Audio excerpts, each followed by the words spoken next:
Hi, welcome to Vibration Cinema, the altered destiny of film. It's time for another installment of our channel series Histoire du cinéma, but first, this is an auspicious occasion. It's our 30th video and we broke 500 subs a couple of weeks ago, which ain't that bad for a channel which does zero search engine optimization and frequently forgets to even promote the videos. So, love that.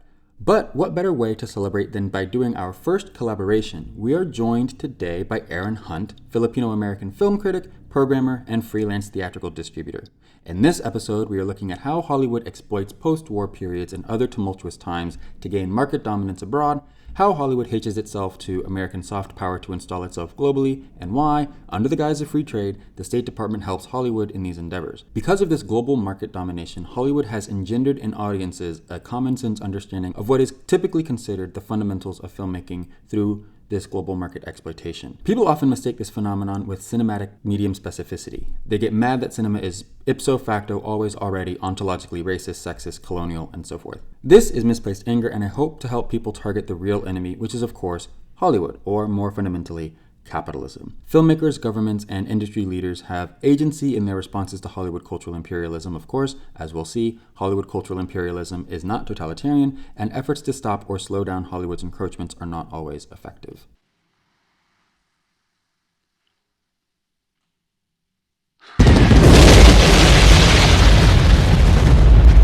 And like the jet came in, and he, yay, jet, get him. And you see him swooping on around, yay, jet, get him. And he came over that way and let it go, and he said, uh-oh, you know. And you could see it's napalm canister, because you can tell them, because they spin asshole over head, you know, backwards as they're tumbling through the air, like coming a big down. silver dollar. And the thing is just tumbling down, you know it's coming right at you, you know. And like, wow, the napalm hit, I grabbed this dude and just put him up over my head in the hole like that. Fucking napalm went down the whole line, man. Just creamed everybody in the line. 35 dudes, man, just burnt. Post-toasty to the bitter, you did. It is a known fact that the U.S. Armed Forces uses Hollywood as a recruitment tool and to whitewash its war crimes. I am skipping this topic entirely, only mentioning it here because it is adjacent, but it's a topic that has been done to death already in a bunch of books, docs, and video essays. I'll link to some of those in the description below, including the great CBS special report called The Price of the Pentagon from the 1970s. I want to make it clear that this episode is about how Hollywood exploits U.S. foreign policy for its benefit, sometimes to the detriment or at least annoyance of the State Department. There is a distinction between Hollywood as a bunch of American businesses and the U.S. government.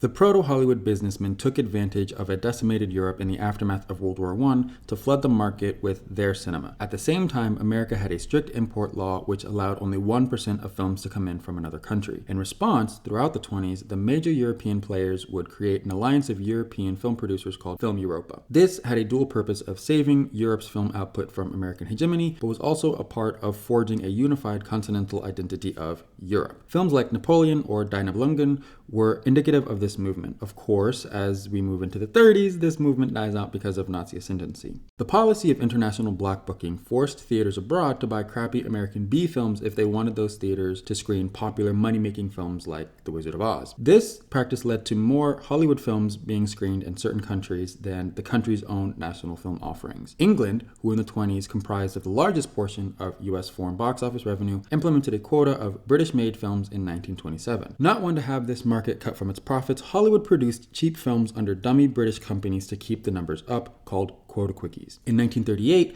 England added a minimum budget threshold to disincentivize this practice, but this was quickly abandoned during the onset of the war. In the aftermath of World War II, Hollywood attached itself to the State Department, who would lobby on behalf of Hollywood against high tariffs and protective national economic policies. After the occupation, French film companies tried to stay the import of American films. The Motion Picture Export Association, or MPEA, lobbied for the State Department to put pressure on the French government to allow the import of American films by releasing funds for national rebuilding contingent upon the loosening of those restrictions. The re-entry of American films as a result of this successful campaign, coupled with the negative reaction to the bland, patriotic films that evolved from the Vichy films, are what the Cahiers du Cinema crowd was responding to in the lead-up to the French New Wave.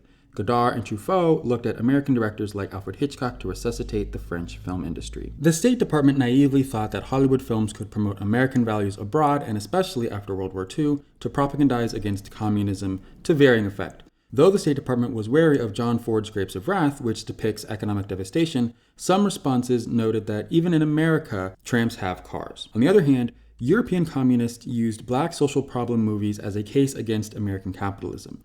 Movies about black hardship were the real representation of life in America beyond the glitz and glamour of big-budget musical movies. So the State Department tried to limit race pictures in Europe. Instead, the State Department tried to promote films like the Harlem Globetrotters, which they thought showed how black people are upwardly mobile. The general disposition Europeans had of Americans through their movies can be summed up by one European student studying in the US in 1949. Quote, "The deplorable trash emanating from Hollywood has already succeeded in convincing increasing numbers of Europeans that America consists of gangsters, sadists, pinup girls, cowboys, and skyscrapers." In the post-World War II era, Hollywood hitching itself to the State Department did more for its benefit than to the State Department's benefit. I point this out again because Hollywood's cultural imperialism is not necessarily the same thing as American cultural imperialism. The goals of this American industry and the American government do not necessarily align. Oiga, señor, we are federales. You know, the mountain police. Roosevelt's good neighbor policy, led by a fucking Rockefeller, was a soft power imperial attempt to jockey Latin American countries as allies in the lead up to World War II and to stabilize the region's economy for the benefit of the American economy during the Great Depression. Its film office established relationships with Mexico, one of the leading regional film industries, to block Nazi propaganda from proliferating in the region and to bolster Mexican productions that aided in the war effort by offering training and equipment, but also for a secret third reason. Of course, after the war, the US did not really care about Nazis in the region because, as it turns out, the boys are indeed from Brazil and Argentina. Oh, yeah, and America too.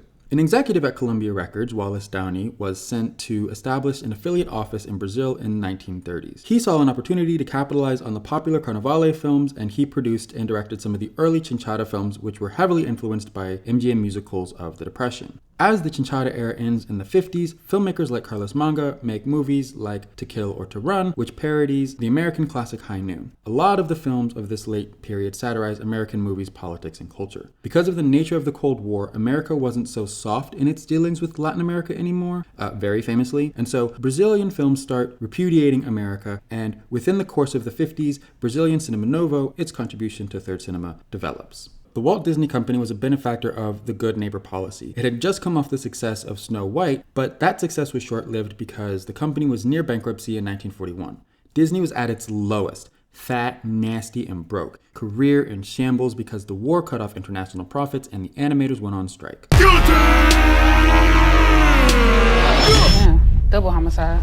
So Roosevelt's invisible hand came in to save the day by inviting Disney and his animators to be goodwill ambassadors to South America. Out of this came two films, Saludos Amigos and The Three Caballeros. The success of these films significantly reduced the debt Disney owed to Bank of America, thus saving it. Not every Latin American country accepted America's so-called goodwill. Argentina, for one, was neutral to maintain its trading agreements with both Britain and Germany. Though Argentina did import American cinema, it heavily censored any anti-access sentiments from them. Toward the end of the war, Argentina adopted more protectionist cultural policies like screen quotas, which limited the amount of Hollywood films on Argentine screens. Argentina had the most advanced film industry in the region. It had major studios like Argentina Sonofilm, Limiton, and Artistas Argentinos Asociados, which produced 50 sound films in 1939, up from 28 productions just 5 years prior. This is collectively. These films rivaled Hollywood's Spanish-language productions. Because of Argentina's reticence in support of the Allies and its threat to Hollywood's profits in the region, the US government, with its own interest and Hollywood's interest in mind, stopped the sale of raw film stock to Argentina. This decimated the burgeoning industry. In 1942, Argentina produced a record 56 films, but the effects of this boycott cut Argentine films by over half that by 1944. Argentina is that secret third reason I mentioned earlier. The US government wanted an allied-friendly, Hollywood-compliant regional rival to Argentina's film industry, and Mexico fit the bill.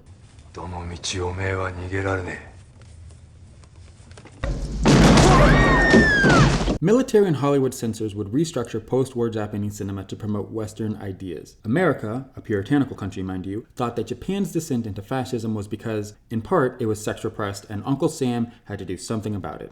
This is reflected in the work of Mizoguchi Kinji, who has always dealt with sex work, but how he depicts sex and other forms of intimacy changes in terms of framing, blocking, and duration after the American intervention. Japan is interesting also because as part of the AMPO Treaty, you have American military administrators creating a client state out of Japan and Hollywood mutating the nation's film production. The renewals of the AMPO Treaty in the late 50s and early 70s led to widespread protests from fascist nationalists to communists. This uproar occurs in tandem with the ascendancy of Japanese New Wave. In 2005, the US withheld free trade agreement negotiations with South Korea until it reduced its domestic film quota, which mandated that theaters play Korean films for 146 days to 73 days per year. Some 800 Korean film workers protested the decision. The GOAT, Choi Min-sik, said this about the decision: "We are in a turf war, but this is not a war for our own sake, but it is a turf war between Korean culture and US culture," unquote. I want you all to understand that the US government was willing to forestall FTA negotiations with a country until it capitulated to the demands of the MPAA. This is how powerful Hollywood is. And now I'm going to throw it over to Aaron to talk about Hollywood's cultural imperialism in the Philippines.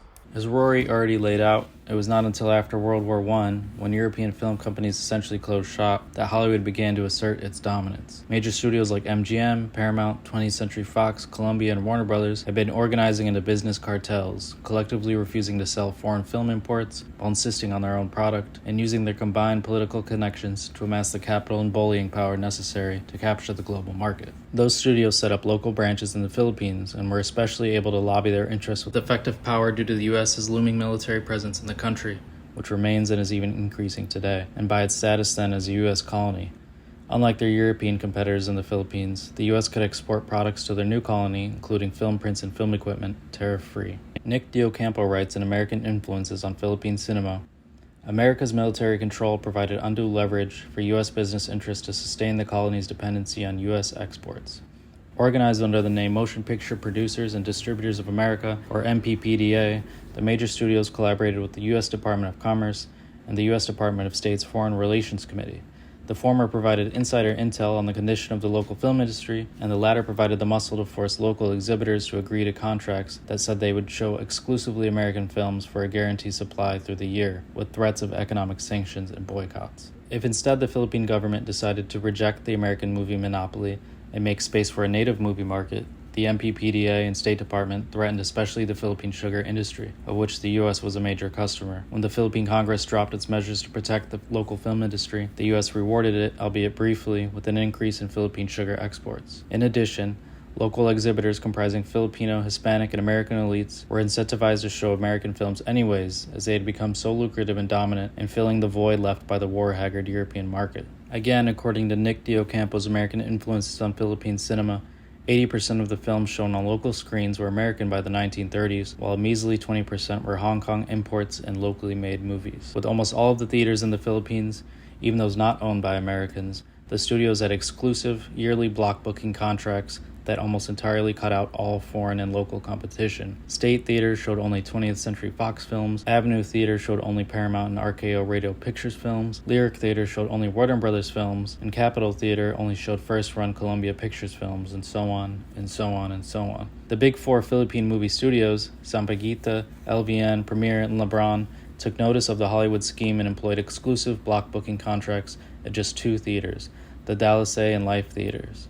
Hollywood would of course go on to influence the local film industry in myriad material and aesthetic ways and continues to do so today. Hollywood was of course also always an effective means of propaganda and advertising to captive Philippine audiences for imported American pop culture and products.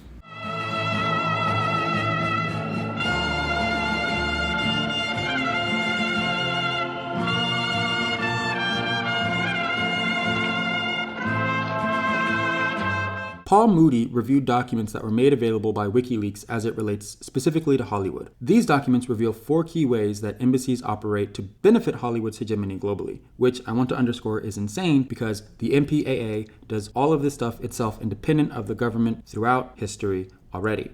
Number 1. Embassies will, of their own volition, pilot studies into market viability in countries Hollywood has little presence in on behalf of Hollywood. 2. Embassies will attach Hollywood interests in free trade negotiations, coercing countries to destabilize their own national industries for Hollywood benefit, while Hollywood effectively shuts out non-Hollywood films entering into the American market. Countries also have a hard time penetrating other non-US markets because Hollywood has forced itself onto the majority of screens globally. Number 3.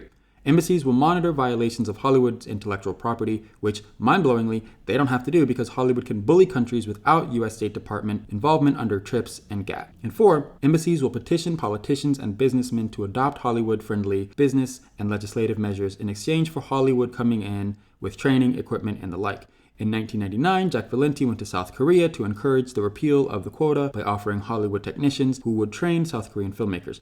Thankfully, Jack's insistence backfired and Korean filmmakers doubled down on the importance of the quota to preserve Korean culture, but as we discussed earlier, it's 6 years before eventually Korea capitulates to the Hollywood quota reduction.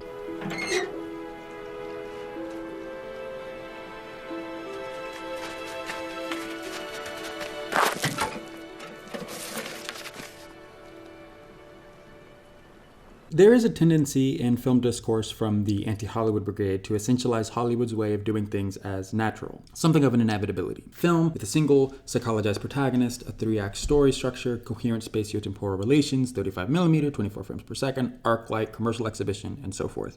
But this isn't a useful framework. First, it obscures how handcrafted this particular kind of cinema came to be. Hollywood, as a capitalist endeavor, proliferating globally by linking up with the modern imperialist core, is the reason for this. Stating that this is inevitable reifies Hollywood's claim that its form of cinema is the natural course of history, and that is demonstrably not the case. Communist countries used cinema throughout the 20th century, which were state-owned and collectively operated.